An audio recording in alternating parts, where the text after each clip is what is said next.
I think it was a brilliantly executed military operation.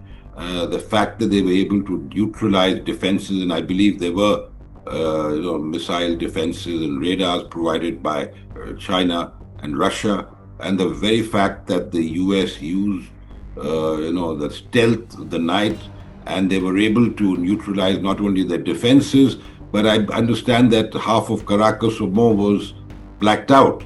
So it created enabling conditions for the night stalkers, as they call that Delta Force, to swoop in and get Maduro and Celia Flores. And obviously there was some collusion because whether it was the bodyguards or whether it was somebody else, we don't know. I mean, as time goes by, we'll probably find out. Hi, I'm Karan Thapar. Over the last few years, I hope you've been watching my program, The Interview on the Wire. During that period, I've interviewed doctors, politicians, businessmen, scientists, authors, and even the occasional Nobel laureate. For me, it's been exciting. I hope it's been enjoyable for you. But these, as you know, are tough times, and if this program is going to remain bold, independent, and sometimes even defiant, then I think we need your support. At the end of the day, it's a truism, but editorial independence is best defended by the viewers. So if you would like this program to remain the way it is, forthright, outspoken, and interesting, then would you consider supporting us? All you have to do is to click on the description at the bottom. But more than anything else, I hope you will continue to watch the interview. Your viewership means an awful lot to me.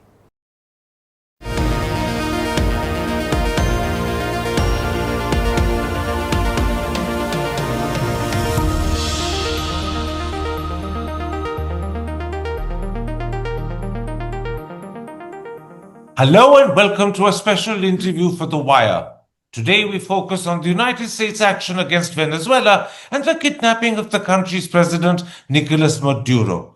Is this a blatant and defiant breach of international law? What implications does it have for the rest of Latin America?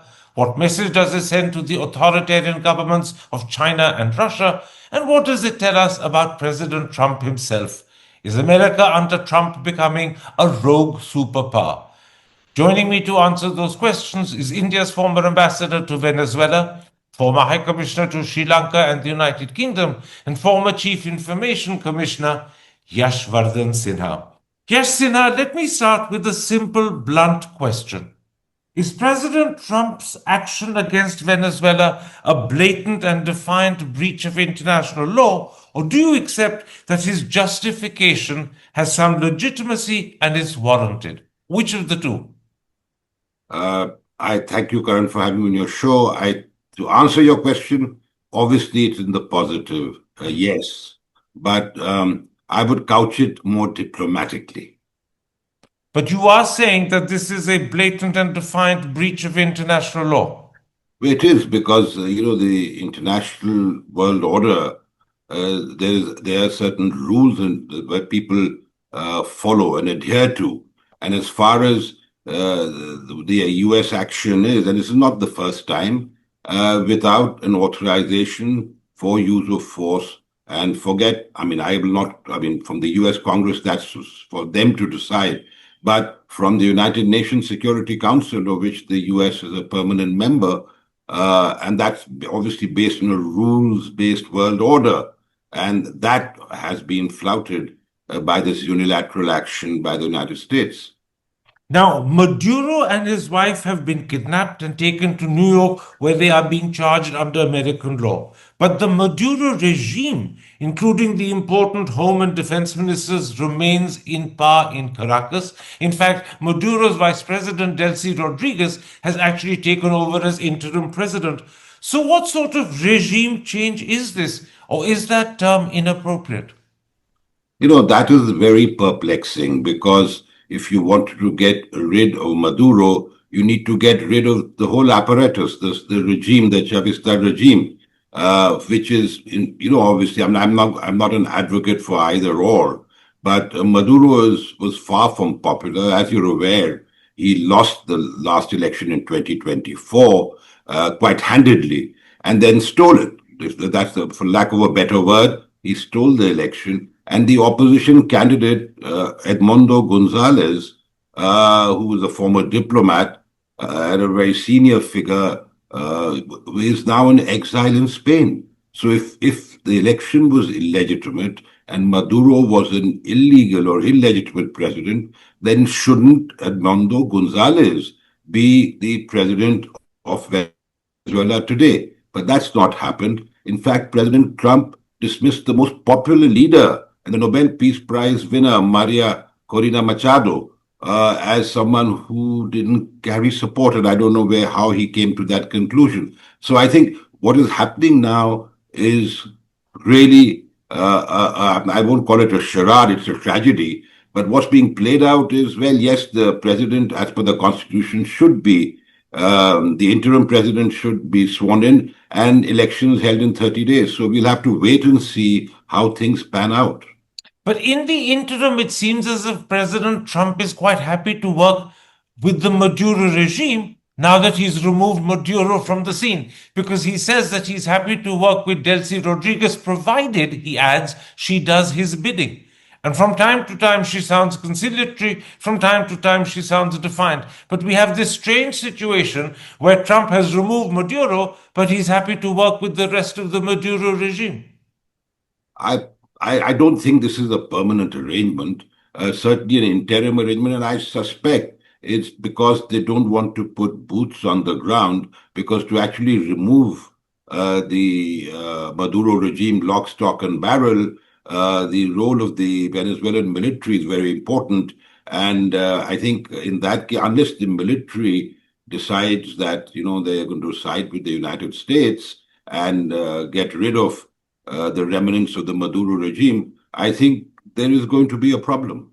Except that President Trump has actually gone on record in one of his press conferences to officially say he is not worried about putting boots on the ground. So that option technically is open, even if MAGA supporters would be deeply opposed to it. But the critical question is this. President Trump has said that America will run Venezuela until an appropriate, legitimate transition can take place. But his Secretary of State, Marco Rubio, has said that America will not be responsible for the daily running of Venezuela. So what sort of role do you expect America to play? Because clearly Trump and Rubio are saying quite different things. Yeah, absolutely. I mean, I'm as confused as anybody, because I saw that press conference live. And in fact, he indicated that the gentleman behind him, basically Pete Hegseth, the Secretary of Defense, and Marco Rubio, the Secretary of State, would run Venezuela. But I think Mr. Rubio has walked back from that assertion, and he'd been in touch with Delcy Rodriguez. As you said correctly, that there are confusing statements coming from her also. So unless the U.S. co-opts the entire, or at least the main people in the regime, and the two powerful people in that regime, Diosdado Cabello, the Interior Minister, and Padrino, the Defense Minister. Now, I don't know whether they will play ball, they perhaps may, but Cabello is indicted in the New York court along with the Maduro family. So we just have to wait and see what happens. Putting the confusion aside for a moment, is what we're seeing in Venezuela a form of modern day colonialism? Well, all I can describe it, President Trump did, from the Monroe Doctrine to the Donroe Doctrine. So, I mean, it is certainly a case of exceptionalism that the U.S. exercises. And it is not the first time. You remember Noriega, I think, what is it, in 89, was sort of lifted out of Panama and brought to the U.S. to stand trial. Then you had the Honduras leader, Juan Hernandez, who was brought to trial in the U.S. and then pardoned, and for the drug trafficking charges, and then pardoned by President Trump. So I think, obviously, this is a case of gunboat diplomacy coming back. But in fact, the truth is, American forcible intervention in other countries goes all the way back to the 50s in Guatemala. There are several instances of this. So, is this in fact a colonial instinct in America, a belief that they can intervene wherever they want, whenever they want, provided they believe it's in their interest to do so? Well, I would limit it to the Western Hemisphere, the Americas. They got rid of Allende, if you remember, and then got Pinochet installed. So there's been a litany of cases where the Americans have intervened in what they deem as their backyard. But further afield, I mean, you remember Iran and Mossadegh, and the interventions in Iraq more recently, in Afghanistan, in Syria, in Libya. These are all of a piece. So I think what we are seeing right now is a very muscular assertion of U.S. exceptionalism. Now, Trump claims that Maduro was guilty of drug trafficking and weapons running, but is his real motive for action a desire to control Venezuelan oil? It has the world's largest known oil reserves. To enforce a modern day Monroe Doctrine, he now calls it, as you said yourself, the Donroe Doctrine, and perhaps impede Chinese trade and Chinese influence in Latin America. Are those the bigger reasons why he's intervened? And is the excuse of drug traffic and weapons running simply a facade? Karan, all of the above. I think obviously oil is a great motivation, but not just oil. Venezuela is blessed with abundant natural resources. It has gold, it has iron ore, it has rare earths, and it has abundant water. So I think it is really a prized possession if you really wanted to go and take it over. But how that will happen, I don't know. Drug trafficking, I'm not convinced by that charge. It has to be proved in a court of law. In fact, fentanyl flows in more from much, in fact, the conduit is Mexico, cocaine, it's Colombia. So I was not aware that, Venezuela is a conduit for drug trafficking into the U.S. And certainly when I was there, that was not really the case. There may have been cartels or maybe drug lords. Colombia has a very porous border with Venezuela. So it's quite possible, but I find it hard to believe because even internal reports of the United States do not point to Venezuela being a major conduit or supplier of drugs to the United States. In fact, on Tuesday, that is the last press conference President Trump has held, he announced that Venezuela will be making available between 30 million and 50 million barrels of oil to the United States, which will be sold. The money will be then in the charge of President Trump himself as President of the United States. And he said he will use that money for the benefit of the people, both of Venezuela and the United States. Is there a sense in which it's now becoming clear that greed and lust for Venezuela's resources is what's motivated him? It reminds me of the British Raj in India.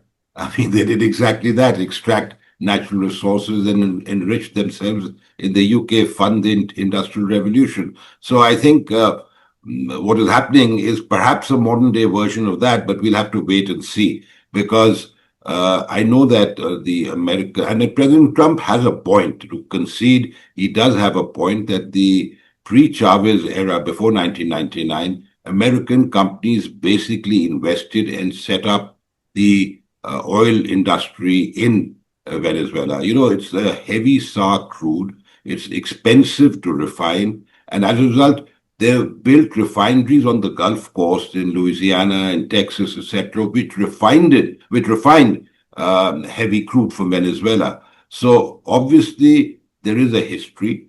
And when Chavez nationalized, in fact, it was nationalized earlier, but in 2007, Chavez cracked down. And when Chavez came to power, a lot of the American companies left and European companies left.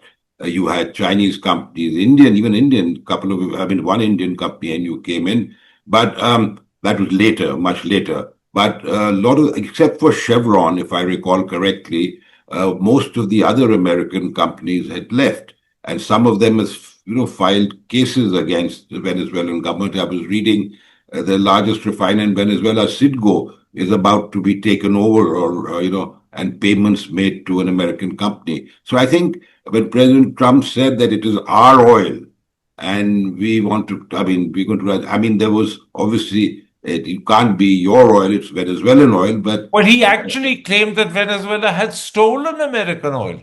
Yeah, that is the problem. That is the problem because this is their oil and it cannot be stolen. In fact, Chavez won in 1999 on the mandate fact that the revenues were going abroad. The poor people in Venezuela were not benefiting. And in fact, there was an oligarchy, a minuscule minority in Venezuela that was feeding off the fat of the land, so to speak. So it is, in fact, greed and lust for Venezuela's resources that is prompting Trump's behavior. I guess so. I mean, that's certainly a very important reason, and there may be others too to get rid of, rival powers like China and Russia and Iran, who had established themselves in Venezuela. That could also certainly be a reason. But as I said, I mean, there are multiple reasons, but this resources and oil in particular seems to be the driving force. Let's go back to what happened on the 3rd and let's talk about the tactics and strategies that the Americans have deployed. As you said a moment ago, this is clearly a case of gunboat diplomacy. But gunboat diplomacy is what was the norm in the 19th and early 20th centuries when major powers would position their navies on the coasts and shores of countries who they wanted to force to do their bidding. That is precisely what America did in the build up to the 3rd. America used massive naval power to intimidate Venezuela. This is a tactic that he's borrowed from the past, hasn't he? Absolutely. I think it's harking back to an imperial age where they pretty much did what they wanted to. The second thing that's very apparent is the speed and ease with which the American forces were able to kidnap Maduro and his wife and spirit them out of the country without any loss of American lives and any serious damage to American planes or helicopters, as Trump himself has claimed. Does that suggest a certain measure, perhaps even a fair measure, of collusion on the part of the Maduro regime with the Americans? Possibly. I think it was a brilliantly executed military operation. The fact that they were able to neutralize defenses, and I believe there were missile defenses and radars provided by China and Russia, and the very fact that the U.S. used, the stealth, the night, and they were able to neutralize not only their defenses, but I understand that half of Caracas or more was blacked out. So it created enabling conditions for the night stalkers, as they call that Delta Force, to swoop in and get Maduro and Celia Flores. And obviously there was some collusion because whether it was the bodyguards or whether it was somebody else, we don't know. I mean, as time goes by, we'll probably find out. But this clearly does suggest that America has a fairly sharp degree of detailed knowledge of what is happening within the Maduro regime because they were able to spirit him out without his even being able to access the strong room that he was trying to get into. Absolutely. I think, as I said, it was a brilliant military operation, if you could call it that. And the Venezuelan military was caught flat-footed. What do you know of the response of the Venezuelan people to what's happened in their country? The Western media suggests that they're too scared to rejoice. But are they rejoicing in their heart of hearts? Or is that just a mistaken Western belief? No, I'm sure they're rejoicing because one estimate in the last presidential elections stated that the opposition had won 70% of the vote. I don't know because obviously the results were sort of doctored and Maduro was declared the victor. But if that is correct, then I'm sure there'd be a very large number of Venezuelans, both within and outside Venezuela, celebrating quietly. There are supporters too. I mean, there are supporters who've come onto the streets, a bit muted, but they have. And now that Delcy Rodriguez has taken, we must make a distinction here because Maduro was not the most charismatic person, a very tall, strapping person, otherwise an imposing personality, but he was not charismatic like his predecessor Chavez. So, I don't expect that there would be any outpouring of support for him. Yes, there is one issue which will bother the Venezuelans, whether you're a supporter of Maduro or not, is that do you, as a self-respecting sovereign country, accept what happened? And do you want to be ruled by the gringo up north? Now, this is something that will certainly play on the minds of people, even in the opposition. And now that the opposition, I won't say has been sidelined, but at least for now, their leaders don't seem to be playing any role in ruling Venezuela, this could actually be an issue as time goes by. Machado has told Fox News that she will be returning to Venezuela fairly swiftly and promptly. If she does, what sort of impact will she make? Could she split the regime? Could she become another focal point of challenge for America? Because Trump has already declared that she has no support and she has no respect in the country. So, what role could she play if she gets back? No, Machado is by far the most popular leader in Venezuela, as far as I know. And when she gets back, I'm sure she'll get a very hearty welcome from her supporters. And if elections are held within 30 days or after, Machado, if she's allowed to stand, I think, will win the election. And would she do it as an ally of Trump, or would she do it in opposition to Trump? Would she seek to lap up the natural tendency of the Venezuelan people to resent an invasion of their country? You see, the very fact that President Trump has minimized her role and sort of dismissed her role is a fact that will go down well with Venezuelan people. So even if she's aligned with the Americans, and which she will, I'm sure, because the Americans supported her tooth and nail in the elections and even afterwards. But till the moment she accepted the Nobel Peace Prize, and then after that, I don't know what happened, but I'm not sure whether President Trump had made that statement with some knowledge of what the situation on the ground, presumably, but frankly, I don't know. I personally feel that Machado can be the leader of Venezuela, provided there are free and fair elections held there. Let's look, Mr. Sinha, at the international ramifications of what Trump has done. Has Trump set a precedent that China and Russia could follow? Has he opened the door, in a sense, to Chinese occupation of Taiwan? Has he made it easier for Russia to continue its partial occupation of Ukraine? You know, I think he certainly opened a Pandora's box. But the type of action that the Americans undertook, and don't forget, when the Americans tried it in 1979 in Tehran, the same Delta Force failed miserably. Obviously, there's been a lot of improvement in technology and armament since then. But China and Russia is too preoccupied with Ukraine. They're going to fight that war. I think the problem is that the West is fighting that war till the last Ukrainian. And I think that is the unfortunate part. So I think President Trump realizes that. I think President Trump really wants to broker a peace, whatever his motives are, but to broker peace between Russia and Ukraine. But if he's happily invading Venezuela, spiriting out the president and kidnapping him, is he not setting a precedent that Russia can say, look, if you can intervene in Venezuela, we have as much right to intervene in Ukraine. Our interests are affected in Ukraine just as you claim yours are affected in Venezuela. Isn't that the door he's opened when you say he's opened a Pandora's box?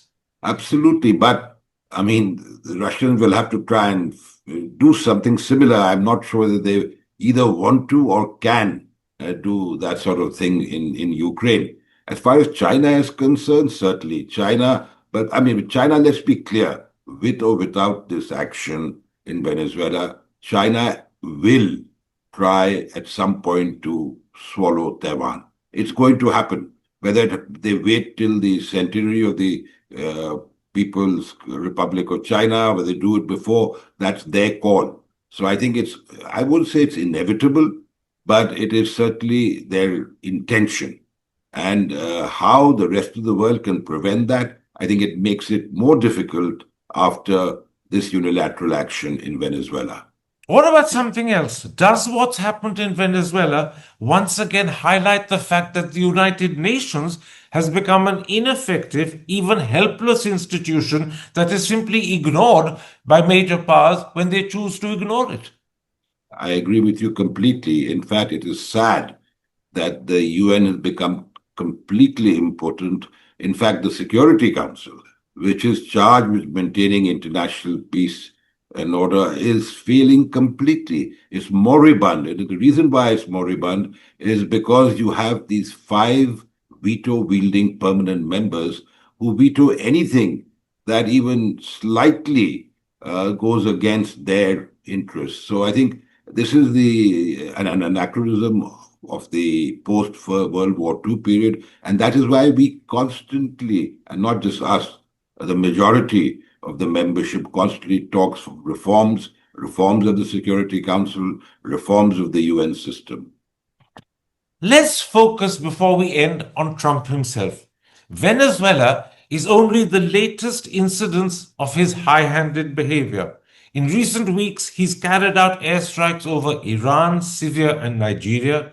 He's once again threatened to take over Greenland. In fact, the news is that the American military is preparing a campaign for taking over Greenland. He has his eyes on Panama, and he's now also threatening rhetorically Colombia, Cuba, and Mexico. Has America become a rogue superpower? Well, I wouldn't go that far. I wouldn't go that far, but certainly if the US decides to take actions against the countries that you mentioned, in particular Denmark, Greenland is part of Denmark, then that would be sort of certainly a hallmark of a country that has gone berserk, really. But I don't think that's going to happen because I think President Trump is essentially a business person. He plays his cards, and he does things when people least expect it. So he's expressed interest in Greenland. Who knows? Denmark and the US might start talking. You remember Vice President J.D. Vance made a visit soon after the inauguration to Denmark. So I think, The sorry, Danes to didn't Greenland. like that visit at all. They were not happy with that visit. And Absolutely by the not. way, the Prime Minister of Denmark has now said that any attempt by America to take over Greenland will result in the end of NATO. That's a very high price to pay. Yeah, but I don't forget that President Trump himself is not particularly enamored of the NATO, at least the way it's configured right now. But you're right. I mean, if it'd be unprecedented that a NATO part takes action against another. I mean, if you take the Greece and Turkey sort of differences, put them apart, I think put them aside. I think this would be a major blow to NATO if President Trump decided to seize Greenland and would certainly lead to its unraveling. But then, don't you think this is exactly how rogue superpowers talk and behave? That's why I asked you the question, isn't this the behavior of a rogue state? The thing is that President Trump's statements, obviously, he is a powerful president in the United States. He represents the United States, but there are other institutions of power. And the systems of checks and balances in the US Constitution, even though they may not be working perfectly today. They didn't work at all in the case of Venezuela. The Yes, Congress was completely sidelined. It wasn't consulted. It wasn't informed. so that is why they called it, a police, not a police action, but they called it something, a fugitive, getting hold of a fugitive from justice and not declaring. They didn't declare war, and they left after kidnapping him. They left. So I think I'm sure there will be debates in Congress when the Congress convenes. But the fact is that he has a majority.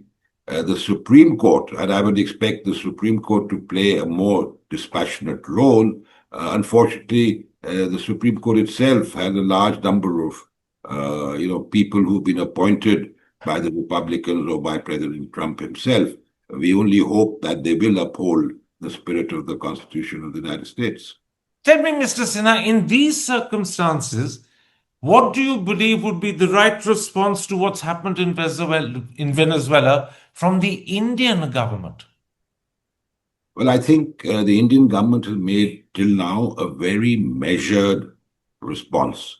In fact, it is measured because keeping in mind our bilateral relations with the United States and the current rather delicate state of those relations. So I think it was a conscious decision to issue a statement.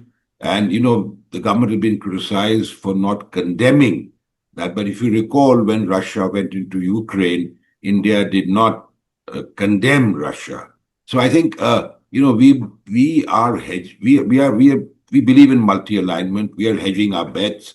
And I think there is far more at stake as far as India is concerned in our relationship with the U.S. than a matter of principle or in any other part of the world. But the truth of the matter is, we're a country that is proud of being the world's largest democracy. We boast, the Prime Minister personally boasts, that we are the mother of democracy. And yet, when a fellow third world country was invaded by America, and I'm deliberately using that word invaded, their president spirited out of the country. There was no criticism. There was not even a mention of the fact that international law has been deliberately flouted. Is that becoming of India? Well, I think the last word hasn't been said on this issue. The initial reaction was very circumspect and very cautious for the reasons that I just explained. So what do you think the last word would be? I don't know. Depends on the developments in Venezuela. I mean, nobody really knows except perhaps President Trump as to what's going to happen there in Venezuela. So unless, things unfold, because, the fact is that there is a case in a New York court. We have no qualms when a sovereign president is spirited out of the country in this fashion? No, of course we should have. We should have qualms. We certainly have a problem with that. And in fact, most countries, and almost all countries, look at the reaction in Europe. But we haven't expressed that. Yeah, look at Spain. Spain is the But only. we haven't expressed any qualms at all. No, we haven't. That's what I said. We've been very circumspect. But so has Europe. I mean, look at Europe. Look at some of the other countries. They have generally been very circumspect. One, because the French response initially was one of criticism. The Spanish response has been sharply critical. Exactly. Spain is the only one really in Europe that is. Look at what's happening in the UK. The British Prime Minister ducked the question, really. And I think because everyone realizes that we are dealing with someone very unlike what they've dealt with in the past. So the rogue state has intimidated the world. Well, I wouldn't put it that way, but certainly the unpredictability of President Trump certainly has unsettled the world. All right, Mr. Sinha, thank you very much for the time you've given me. I'm deeply grateful to you. Take care. Thank you so much. Stay safe. You. Hi, I'm Karan Thapar. Over the last few years, I hope you've been watching my program, The Interview on the Wire. During that period, I've interviewed doctors, politicians, businessmen, scientists, authors, and even the occasional Nobel laureate. For me, it's been exciting. I hope it's been enjoyable for you. But these, as you know, are tough times, and if this program is going to remain bold, independent, and sometimes even defiant, then I think we need your support. At the end of the day, it's a truism, but editorial independence is best defended by the viewers. So if you would like this program to remain the way it is, forthright, outspoken, and interesting, then would you consider supporting us? All you have to do is to click on the description at the bottom. But more than anything else, I hope you will continue to watch The Interview. Your viewership means an awful lot to me.